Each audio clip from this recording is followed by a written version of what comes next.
Voy a invitarles en esta mañana a que abran su Biblia en el libro de Eclesiastés, el capítulo 5, por favor. Estamos ya en Eclesiastés, capítulo 5, y el día de hoy veremos los versículos 8 hasta el 17. Y estudiar el tema la vanidad de las riquezas sin Dios. Como dijimos al principio del estudio de Eclesiastés, la estructura de Eclesiastés es algo que en el judaísmo, en la literatura judía, es una espiral. Salomón toca un tema y da la vuelta a tocar otros temas, pero después va a volver a regresar a tocar ese tema, aportando nueva información. Entonces, este es el caso. Veremos las riquezas y también la opresión de la que ya habló Salomón anteriormente. En Eclesiastés 5, del 8 al 17, voy a leerlo para ustedes. Tengo el día de hoy la Biblia de las Américas. Dice: si ves la opresión del pobre y la negación del derecho y de la justicia en la provincia, no te sorprendas del hecho, porque un oficial vigila sobre otro oficial, y hay oficiales superiores sobre ellos. Con todo, es de beneficio para el país que el rey mantenga cultivando el campo. El que ama el dinero no se saciará de dinero, y el que ama la abundancia no se saciará de ganancias. También eso es vanidad. Cuando aumentan los bienes, aumentan también los que los consumen. Así pues, ¿cuál es la ventaja para sus dueños sino verlos con sus ojos? Dulce es el sueño del trabajador, coma mucho o coma poco, pero la hartura del rico no le permite dormir. Hay un grave mal que he visto bajo el sol: las riquezas guardadas por sus dueños para su mal. Cuando esas riquezas se pierden por un mal negocio y él engendra un hijo, no queda nada para mantenerlo. Como salió del vientre de su madre desnudo, así volverá, yéndose tal como vino. Nada saca del fruto de su trabajo que pueda llevarse en la mano. Y también eso es un grave mal, que tal como vino, así se irá. Por tanto, ¿qué provecho tiene el que trabaja para el viento? Además, todos los días de su vida come en tinieblas, con mucha molestia, enfermedad y enojo. Oramos, Padre, te damos gracias por tu palabra. Pido que a través de ella nos instruyas, nos reprendas, nos redargullas, nos reveles, y estamos poniendo nuestra confianza en cosas terrenales como las riquezas en este momento, en este pasaje.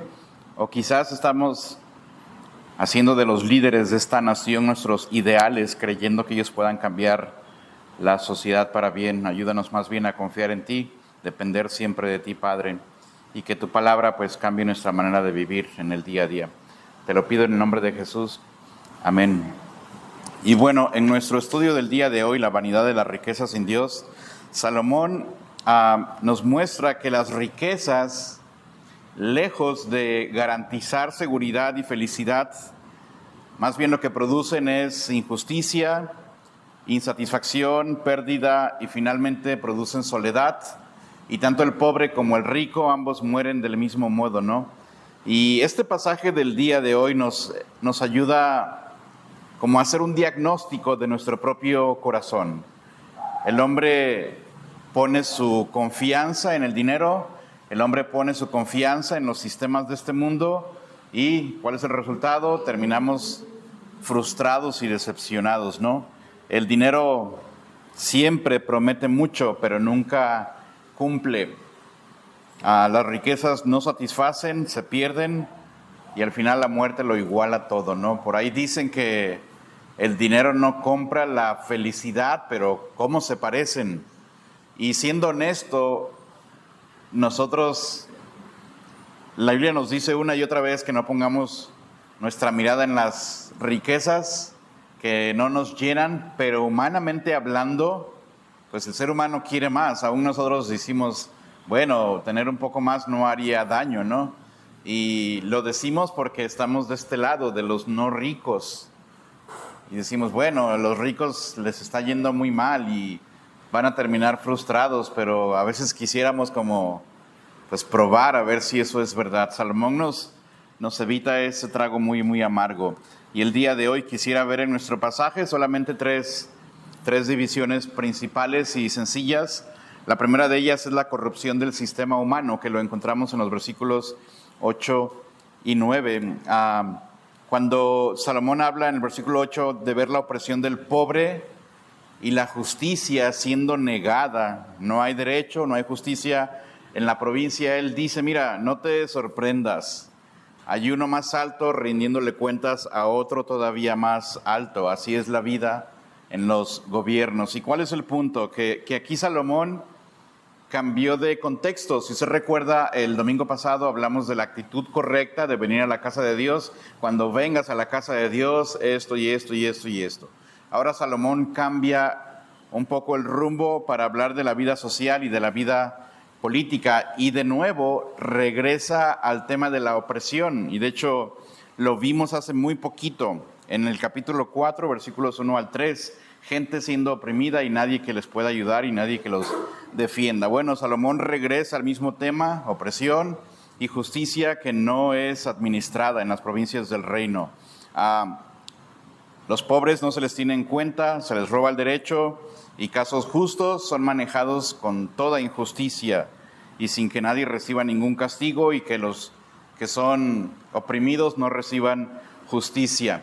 Nos recuerda varios pasajes en la Escritura con el mismo tema. Por ejemplo, Miqueas 3:11. Sus jefes juzgan por cohecho, por soborno. Sus sacerdotes enseñan por precio. Los profetas adivinan por dinero. Lo que enseña que aún en los niveles más altos en la sociedad política y religiosa, Israel estaba corrompido. También en Isaías 10:1 y 2, hay de los que dictan leyes injustas para quitarle el juicio a los pobres. Entonces, los que están muy arriba hacen lo que quieren con la ley para aprovecharse de los pobres. También en Habacuc 1, versículos 2 al 4, el profeta clama, se aflige, porque la ley es debilitada y el juicio no es verdadero. Y en Salmo 73, recuerdan a Asaf, está muy frustrado porque a los malos les va muy bien y aquellos que son justos, rectos, íntegros, parece ser que son ignorados. El salmista termina muy, muy frustrado.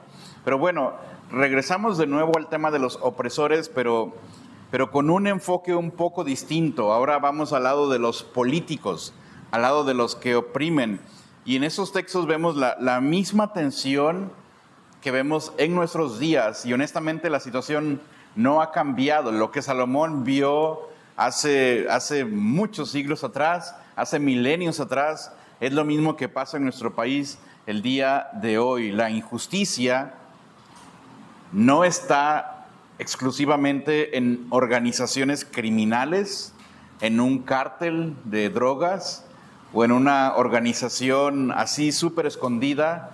La injusticia está en las instituciones que nos gobiernan.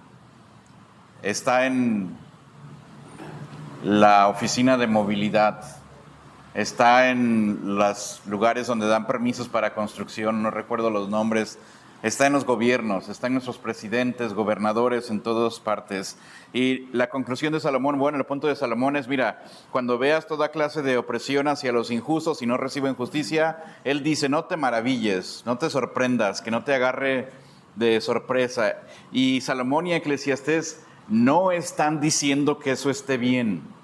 Tampoco están promoviendo la opresión. Tampoco está diciendo Salomón, no te maravilles como, bueno, es que así es México y el que no tranza no avanza, ni modo, hay que adaptarse al sistema. Él no está diciendo eso. Solo está diciendo que está siendo realista. Así es el mundo. No te tome por sorpresa. Es gente que no conoce a Dios. La corrupción es parte del sistema caído del hombre bajo el sol. Así es vivir bajo el sol en esta vida. En otras palabras, no debe sorprendernos que donde haya poder siempre haya también abuso. Y pensaba mientras desarrollaba esta parte, México es así. Y Salomón nos habla de un mundo en su tiempo que era así.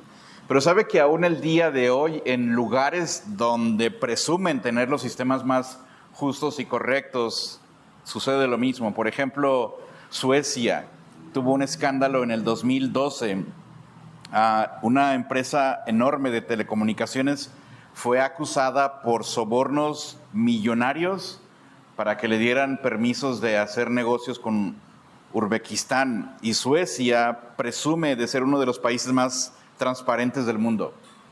Ni esos países se libran de que haya corrupción, y el caos sacudió a todo el país, como haciendo ver que el sistema político que decían era incorruptible termina siendo corrompido. Otro caso está en la empresa alemana Volkswagen.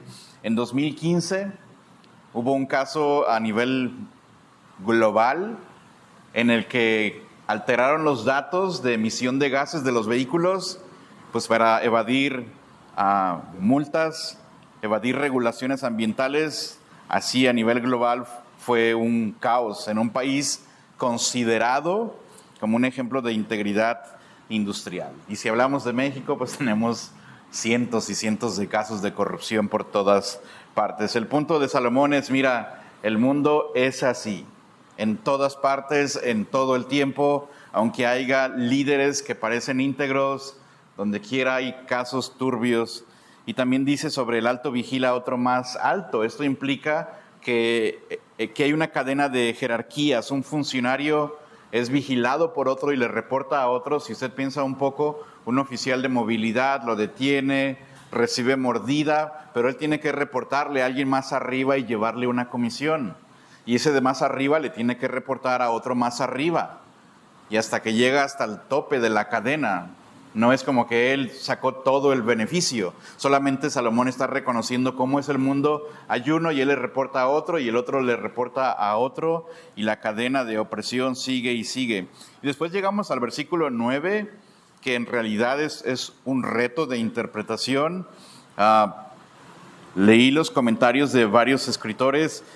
Y si usted tiene oportunidad después de revisar Eclesiastés 5:9 en todas las versiones en español, de hecho la aplicación de la Biblia, usted puede ver un solo versículo, le da la posibilidad de verlo en todas las traducciones en español, va a encontrar una variedad interesante de traducciones de ese versículo.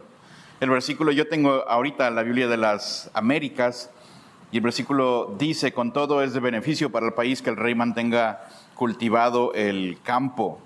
Y parece ser al principio, ¿qué está realmente diciendo? La Reina Valera dice: el provecho de la tierra lo toman todos. Es básicamente lo que quiere decir. El rey mismo es servido por el campo. El rey mismo es servido por el campo. ¿Cuál es el sentido? Quiero compartirle lo que yo creo que es lo que Salomón quiere decir. Y habla de una cadena burocrática en cada nivel. Cada nivel toma su parte, su rebanada del pastel de corrupción, de abuso, de opresión, con el contexto que estamos hablando. Cada uno toma su parte del fruto de la tierra, y el más alto, en este caso el rey, también vive de ello, también participa del campo, en el sentido de que todos tienen que participar de la opresión, y va avanzando el mismo rey. También se ve beneficiado. El versículo 8 habla de opresión, perversión de derecho, y la corrupción es sistemática. Y termina arriba. De hecho, la versión que se llama Palabra de Dios para Todos, creo que hizo un buen trabajo de traducción con este versículo. En el caso de este versículo en particular, esa versión dice: hasta el rey obtiene su parte de ganancia. La riqueza de un país se la dividen entre todos. Creo que es el sentido de lo que quiere decir Salomón. Comienza diciendo de la opresión, no hay justicia, hay uno más alto, y al final todos se reparten la riqueza del país, y el rey sale también aún beneficiado.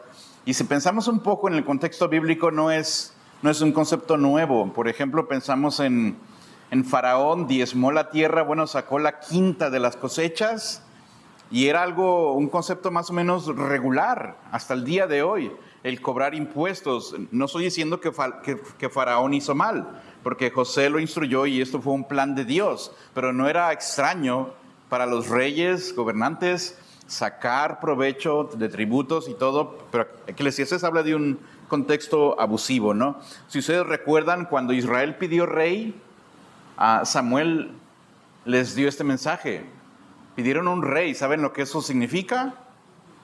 Él va a tomar a tus hijos y los va a agarrar de soldados de guardia personal.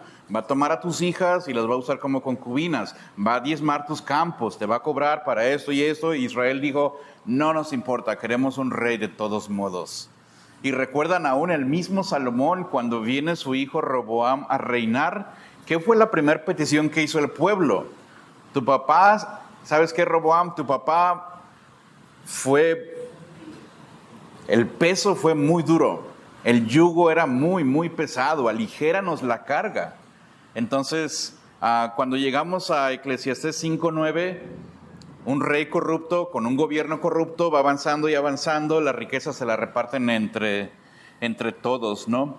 Entonces, aquí hay como el sistema extrae y se reparten. Matthew Henry hace un comentario interesante en este punto primero, que no debemos maravillarnos de ver que los hombres oprimen a los pobres, porque el hombre, siendo pecador, siempre que tiene poder, abusa de él. Lo extraño sería lo contrario, que hubiera líderes corruptos gobernando con equidad. Eso no se ve. Lo normal es, hay gente en el gobierno que no conoce a Dios, van a oprimir a la gente, van a sacar ganancia de alguna o de otra manera. Y Juan Calvino también decía que Dios permite muchas veces que la maldad reine en los gobiernos para que aprendamos a no poner nuestra confianza en los hombres, sino solo en Él, quien es el juez de toda la tierra. ¿Y qué aplicaciones podríamos obtener de este pasaje, de la opresión hacia los pobres, los necesitados y el gobierno siendo corrupto? Bueno, algunas aplicaciones, entre ellas, número 1, no idealizar los gobiernos ni los líderes humanos. No ver a nuestros presidentes, a nuestros gobernadores como el modelo a seguir. Las noticias de corrupción no deberían sorprendernos. Es trágico, pero es lo normal. Está mal. No deberíamos de ver el soborno, narcotráfico, ligado a las autoridades como algo, ni modo, así es. Tenemos que adaptarnos y hacer lo mismo que ellos, si no, no vamos a poder conseguir algo. No. Salomón describe la realidad, entonces no pensar que ese es el mejor gobierno del mundo, no es así.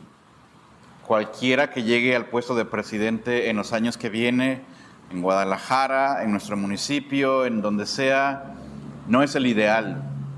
En todas partes va a haber corrupción, pero también es importante aplicar, no dejar que la injusticia nos robe la fe. Nadie debería de pensar, bueno, al ver tanta corrupción, pues ¿de qué sirve hacer el bien? Eso fue la batalla que tuvo el salmista en Salmo 73. Pues ¿de qué sirve hacer el bien si al final nos va a ir mal? Y a los que hacen lo incorrecto les va a ir muy bien. Tienen en abundancia, y uno que hace lo correcto, pues ¿para qué desgastarse tanto? No caer en ese punto.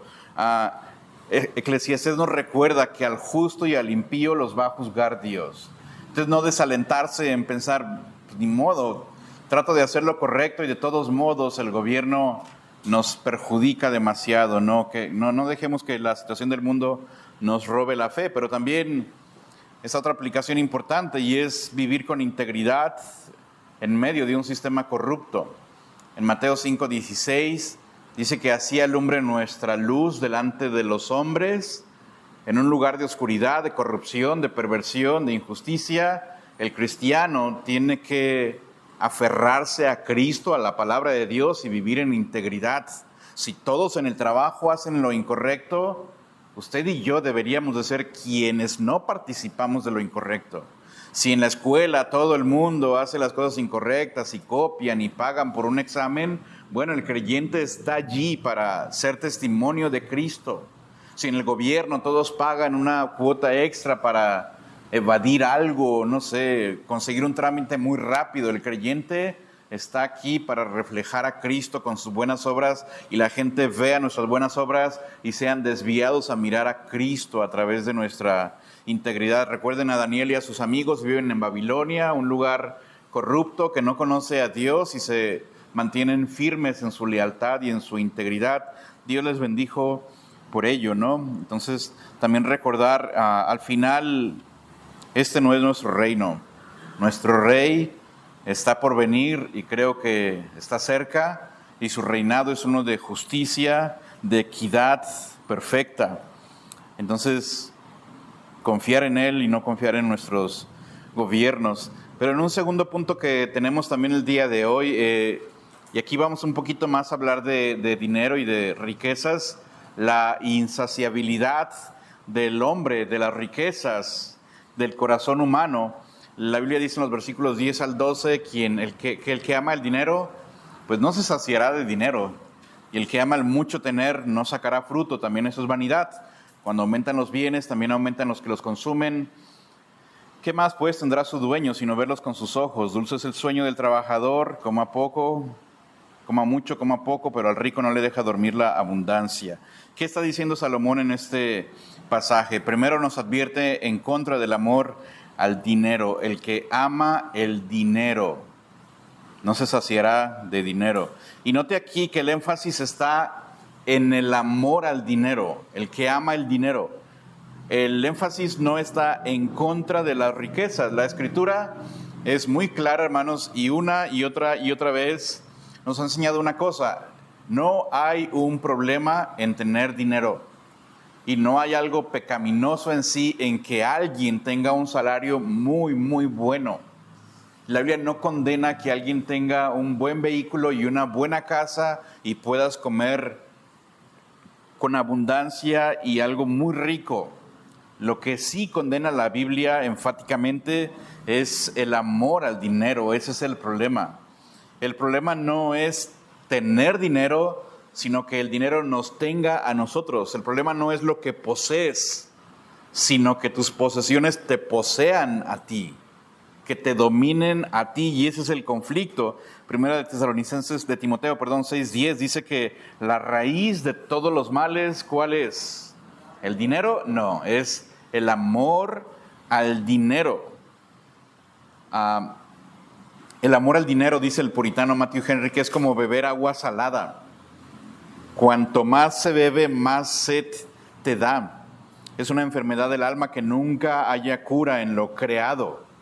El tener dinero, el amar el dinero, produce querer más y más y más y más y más, y sabe que no hay un final para eso, y solo frustración y catástrofe al final. Siempre habrá el afán por querer hacer más. Las ganancias nunca van a ser suficientes, nunca se obtiene el fruto total, es lo que dice Salomón aquí en este versículo. Quien ama el dinero, ¿sabes qué es lo que va a suceder? Que nunca se va a saciar. Y la palabra saciar que usa Salomón es la palabra hartarse. Suena un poco no la usamos demasiado, pero es decir, nunca va a llegar el punto en el que alguien diga, ¿sabes qué? Estoy satisfecho, ya no puedo recibir más, no necesito más, ya estoy bien. El que ama el dinero va a seguir y seguir y seguir y seguir queriendo tener más. Y después Salomón nos habla de la paradoja de las riquezas. La paradoja, el ejemplo, el patrón, el modelo es: más bienes igual a más problemas. Entre más tienes, más conflictos vas a encontrar. ¿Por qué? Porque dice nuestro pasaje que entre más tienes, más aumentan los que los consumen, lo que da a entender que aumentan los gastos, aumentan los impuestos, aumentan la gente aprovechada. Entre alguien más tiene, siempre va a haber más gente que necesita ayuda con algo. Entre más tienes, más familiares van a aparecer que ocupan ayuda con una cirugía o ayuda con un pago, o se le enfermó el niño, y alguien que tiene siempre va a ser el foco de atención. Aumentan guardias de seguridad, aumenta, más seguridad en la casa, etcétera. El rico solamente ve cómo otros se van llevando sus recursos. El punto es que tener más no garantiza disfrutar más. Hay una traducción de la Biblia que lo traduce así: cuanto más se tiene, más se gasta, hasta el límite de los ingresos. Entonces, ¿qué ventaja da la riqueza? Como no sea verla escaparse por entre los dedos. Hay una publicación que hizo la revista Deporte Ilustrado, no sé si aún esté vigente, pero recuerdo en mi juventud, Deporte Ilustrado, sacaron un artículo que dice de los jugadores de la NBA que se retiraron Más del 60% de ellos que se retiran millonarios, más del 60% en menos de 5 años quedan en total bancarrota y ruina económica. ¿A qué se debe esto? Sus millones se van en agentes financieros que les den asesoría, familiares, amigos, necesitados, fiestas, lujos y malos negocios. Entre más se tiene, siempre va a haber la necesidad de gastar más. El mismo Salomón, si usted pone atención a los libros de Crónicas y Reyes, hasta detalla lo que él consumía en un solo día y cuánta gente estaba sentada en su mesa. Entre más tienes, va a haber más necesidades, más lujos, más maneras en las que el dinero se va. ¿Y qué le queda al rico sino ver solamente cómo el dinero se le va fugando? No sé si le ha sucedido a usted alguna vez en la vida, le ha costado tanto trabajo juntar un dinero, hacer unos ahorros para que de repente alguien se lo gastó así sin medir. No sé, recuerdo, mi papá me contaba la historia de que cuando era niño eran pobres. Mi papá mucho tiempo fue descalzo, él jugaba sus carritos, era un pedazo de madera amarrado con un hilo y esa era su juego, un valero viejo que tenía. Dice que mi abuelita con mucho esfuerzo le compró unos zapatos por primera vez y se los compró intencionalmente grandes para que le duraran mucho tiempo. Mi papá era de esos chiquillos bien vagos. Se salió a jugar a la calle fútbol con sus zapatos nuevos y en una patada dice que el zapato le salió volando y cayó justo en el remolque de una camioneta que iba pasando. Y adiós zapatos. Imagínense la frustración de mi abuelita en tal necesidad. Bueno, el rico tiene más y más y más y más y más. ¿Y qué frustración es? Pues así también el dinero se le fue de las manos. Alguien en necesidad o lo que sea, y ahí va el dinero y no puede hacer más que ver cómo se va, ¿no? Después el versículo 12 hace un contraste entre el trabajador y el rico. El descanso al final es el termómetro del corazón. El trabajador, dice Salomón, bueno, él descansa. No tiene tanto dinero, pero como no tiene tantísimo, puede dormir. Quizás en la nómina tiene 100 pesos ahí en la tarjeta, o quizás nada, o quizás tuvo para el día nada más, o tiene para 2, 3 días un poquito en la despensa, pero aquel que es rico, que tiene millones, no puede dormir. El descanso en verdad sirve como termómetro. El rico, su abundancia lo inquieta, teme perderla y se esclaviza para cuidarla. Y Eclesiastés revela la mentira del dinero como un dios. En lugar de servir al hombre, el dinero puede terminar dominando al hombre. Hebreos 13:5 dice que sean vuestras costumbres sin avaricia, contentos con lo que tenemos ahora, confiando que el Señor está con nosotros, Él es nuestro ayudador, Él es quien satisface mis necesidades. Si puedo tener más, bien, gracias a Dios. Si por ahora no puedo tener más, gracias a Dios, pero satisfecho con lo que tengo ahora. Lucas 12:15 dice que Cristo mismo lo dice: mirad, atento, guardaos de la avaricia. La vida del hombre no consiste de la abundancia de bienes que él posee. ¿Quién eres tú? Tú no eres lo que la tarjeta del banco dice que eres. Nosotros somos quien Cristo dice que somos. Y también Mateo 6:24 dice que no podemos servir a Dios y a las riquezas. Y en algunas aplicaciones también para este punto importante. Uno, y lo voy a decir con cuidado, no satanizar las posesiones, pero tampoco idolatrarlas. No vea el dinero como algo del diablo, porque no lo es. Aún Dios da la habilidad de que alguien haga dinero. En su soberanía, Dios a uno les permite administrar a veces hasta mucho dinero. No es algo malo tener dinero. En la Biblia tenemos gente muy adinerada, como Abraham, Job, José de Arimatea, tenían riquezas. El problema es cuando el dinero posee el alma en lugar de uno poseer el dinero. Entonces, no hay algo diabólico en el dinero en sí, pero el dinero poseyéndolo a uno, ahí ya hay algo malo que no va a terminar en bien. También entender que más no siempre es mejor. Alguien puede pensar, entre más tengas, más feliz vas a ser. Eso no es verdad. Puede ayudarte. Obviamente que alguien que no tiene dinero y no tiene ni para visitar al médico y no tiene para alimentar a su familia, va a vivir en angustia constante. Y es verdad que un ingreso extra y tener lo suficiente para el diario vivir y estar cómodo, es verdad que alguien puede estar más tranquilo, pero no es verdad que entre más, también la felicidad va creciendo. De hecho, hay estudios, hay un estudio así muy bien analizado por un hombre en las finanzas que ganó un premio Nobel, se llama la paradoja de Esterlin. Y él dice, no es verdad que el hombre entre más y más y más tenga, también va siendo más feliz. Eso no es verdad. De hecho, hay estudios que dicen en Estados Unidos que el hombre cuando llega a recibir como $70,000 al año, de ahí para arriba no significa que la felicidad también va aumentando. El hombre ya está tranquilo, está satisfecho, está más o menos con holgura, pero cuando alguien ya empieza a tener mucho más de lo que realmente necesita, la alegría no va aumentando, la satisfacción no va aumentando. Entonces, tener más no significa más felicidad. El amor al dinero produce más bien más ansiedad que paz. No crea usted que la gente que tiene millones y millones y millones y millones son la gente más feliz. No es verdad. Y si ellos logran acumular más dinero, eso no equivale a más alegría, no es así. Y también examinar a quién estamos sirviendo nosotros.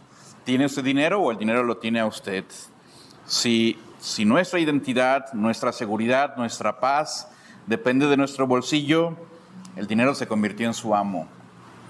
Y eso es algo peligroso. En cambio, si lo vemos como un don de Dios, usaremos al dinero como nuestro siervo para honrar a Dios y no para que el dinero nos domine a nosotros. Es a este hombre llamado, Rockefeller, sé que algunos han escuchado de él, el magnate del petróleo. Una vez le preguntaron a él, ¿cuánto dinero es suficiente? Su respuesta fue rápida y clara, solo un poco más. Y en ese punto era el primer hombre que era considerado multimillonario. Y él dijo, ¿cuánto? Solo un poco más. A pesar de la gran fortuna, sufría de insomnio, estaba muy enfermo. Después empezó a cambiar su perspectiva sobre el dinero, entendió que el dinero era un yugo insoportable y hizo algunos cambios en su vida. Pero es lo que dice Eclesiastés, ¿no? Y conectando todo esto con Cristo, hermanos, Jesús redefine la riqueza. Y aquí está un punto que creo que es el más importante en cuanto a las riquezas. Cristo dijo en Mateo 6, 19 y 20, no hagamos tesoros aquí en la tierra. La polilla, el orín, los van a echar a perder. Si quiere usted hacer riquezas que duren para siempre, esas son las que se pueden hacer allá arriba en el cielo con Dios, en su reino. Si usted se afana por querer más y más y más y más y más aquí, el punto es, se van a echar a perder. Les comparto así brevemente, de verdad, les digo la verdad. Antes de venir a la iglesia el día de hoy estaba buscando mis cinturones y tengo un ganchito ahí con cinturones. Los tengo ahí juntos con corbatas, ¿no es cierto? Están todos juntos, pegados a la pared que se está humedeciendo. Saqué un fajo que me gustaba así de cuero. Literalmente estaba 80% enlamado hasta anaranjado y verde. Lo saqué con mucho cuidado y dije, este fajo estaba bonito. Y lo saqué al patio. Y algunas corbatas y otros fajos. Y dije, las cosas en este mundo así son. Pasajeras, temporales, las pierdes.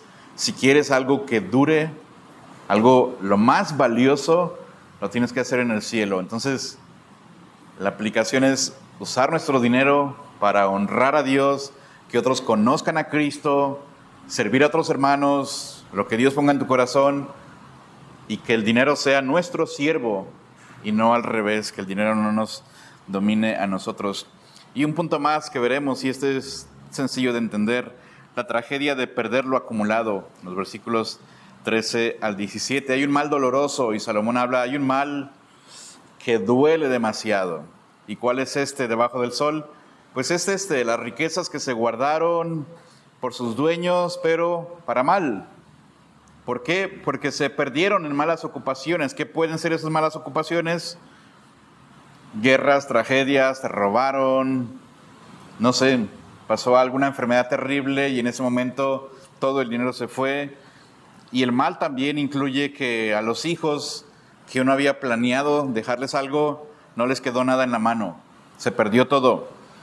Y el punto, también el mal doloroso es que así como salió del vientre de su madre, no traía nada, así se va a ir sin nada. Y nada de todo lo que acumuló se va a poder llevar cuando muera. Este también es un mal doloroso, que así como vino, así se haya de volver. Y qué provecho hay de haber trabajado tanto, todo fue vano. Y todos los días comerán tinieblas con mucho afán, dolor y miseria. Hay un mal doloroso de ricos que guardan sus riquezas para su propio daño. Lo que debió haber sido para bendición termina en maldición. Y el mal es que se pierde lo acumulado, se pierden en malas ocupaciones, negocios arriesgados, malas inversiones, robos, crisis, guerras, el padre que queda sin herencia y no hay nada para sus hijos. En la imagen del día de hoy solo es una alusión a una escena que se vivió en la Segunda Guerra Mundial. Hay una familia francesa judía llamada los Rothschild. En su tiempo, por varias décadas, esta fue la familia más rica en toda Europa. Eran banqueros. Varios de sus hijos tenían bancos regados por toda Europa. Muy ricos, muy ricos. Cuando fue la Segunda Guerra Mundial, les pasó lo que a mucha gente. Llegaron los soldados alemanes a uno de sus palacios, de los más lujosos. No hay de otra, tienen que salir. Y se llevaron obras de arte que ellos tenían valuadas en miles de dólares. Se llevaron muchos utensilios de plata, gracias hermana, muchas joyas, y los soldados alemanes tomaron posesión del palacio. Obligaron a esta familia a venderles su banco a un precio simbólico. Y no les quedó más que aguantarse. Cuando tomaron el palacio de ellos, el hombre fue llevado a la cárcel y estuvo un año en situaciones muy, muy difíciles, con mucho trabajo, pero con mucho trabajo. Después de varios años lograron recuperar unas piezas de pinturas de arte que habían perdido. Y hay otros casos, o sea, hay un documental de el arte robado en la Segunda Guerra Mundial. Y gente que acumuló todo así de un día para otro. Por ejemplo, Polonia, 80% quedó destruida en semanas. Y gente muy adinerada lo perdió literalmente todo. Y algunos se fueron huyendo. Cuando regresaron después, lo que encontraron fue solamente ruinas. Para muchos fue difícil hasta decir dónde estaba su casa. Y obviamente no tenían nada ya, sino empezar de cero. Y es el mal doloroso que ve Salomón aquí, la pérdida de todo lo acumulado. Y también la inevitabilidad de la muerte. Así como este hombre llegó sin nada, también se va a ir así sin nada. Pudo haber sido el hombre más rico de México. Y así como vino sin nada, también se va a ir sin nada. Lo van a sepultar igual que cualquier persona. Job dice, desnudo salí del vientre de mi madre, allá voy a regresar de nuevo desnudo. Y Salomón hace una pregunta retórica, ¿de qué sirvió tanto afán? ¿Para qué trabajar tanto? ¿Para qué desgastarse tanto? Si al final en la semana le dio un infarto y se murió y listo, se acabó. Pero también habla de comer en tinieblas. ¿A qué se refiere? Bueno, que la gente lo pierde todo y al final termina en enojo, en miseria. El retrato es un retrato oscuro, turbio. El hombre que lo tuvo todo termina ahora vacío, triste y solo. La ironía aquí, el cuadro es muy fuerte. El hombre quiso usar sus riquezas para asegurar el futuro, pero en realidad su vida termina más amarga que la del hombre que no lo tenía todo, pero podía dormir en paz. En Salmos 39:6 dice, ciertamente la vida del hombre es como una neblina, en vano se afana, en vano amontona riquezas, no sabe quién las recogerá. Lucas 12:20, hablando del hombre granjero necio, esta noche vienen a tomar tu alma, todo lo que has acumulado, ¿para quién será? 1 Timoteo 6:7, cuando habla del dinero, ciertamente nada hemos traído a este mundo, sin duda nada vamos a poder llevarnos tampoco. Quien vive para el oro, entonces, dice Spurgeon, termina en tinieblas. Quien vive para Cristo, aunque muera pobre, despierta en gloria. Entonces, tener también cuidado si estamos confiando en las riquezas para seguridad, llegará al punto que desaparecen. Me acuerdo de una hermana de mi mamá, eso me acuerdo de adolescente, tenía una tienda de abarrotes y le iba muy bien. Una vez fuimos a visitarla y sacó una cajita donde tenía muchos billetes. No recuerdo la historia porque era niño, adolescente, pero sí recuerdo que mi tía estaba triste porque los ratones habían encontrado la caja y estaban todos los billetes mordisqueados. Ninguno había que pudieras decir, por lo menos aquí el banco sí me lo va a cambiar. Era pura pedacera de billetes y qué frustración. Y usted dice, bueno, mi dinero está seguro en el banco. Pues no sé. El vacío de las riquezas, ¿no? Y qué frustración también del hombre que junta todo, piensa dejarle a sus hijos y lo pierde. Sin Cristo, la mejor herencia se esfuma. En Cristo tenemos una herencia incorruptible, incontaminada, inmarcesible, reservada en los cielos para nosotros. ¿Quieres algo duradero?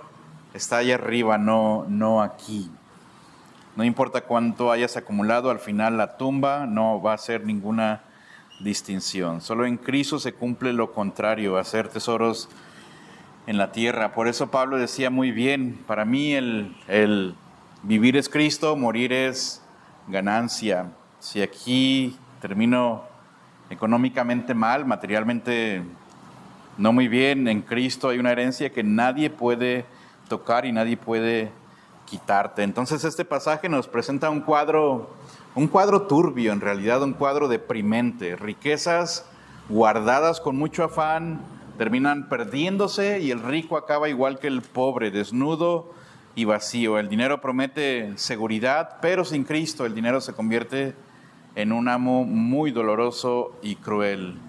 Y repito, la tragedia no es tener, sino vivir para el dinero como si el dinero lo fuera todo. Y en conclusión, leemos en nuestra hojita y al final que este pasaje del día de hoy pues nos ofrece un retrato sobrio pero realista de la vida debajo del sol.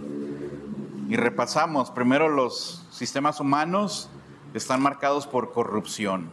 Sin importar qué partido político está en el poder, hay corrupción por todas partes.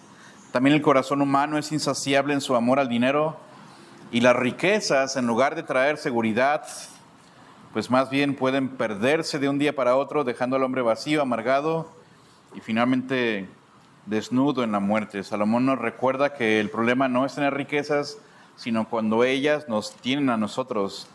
Y todo lo acumulado en este mundo es frágil, pasajero. La única herencia que permanece y da verdadero descanso es la que se encuentra en Dios mismo, en esa herencia incorruptible que tenemos en Cristo.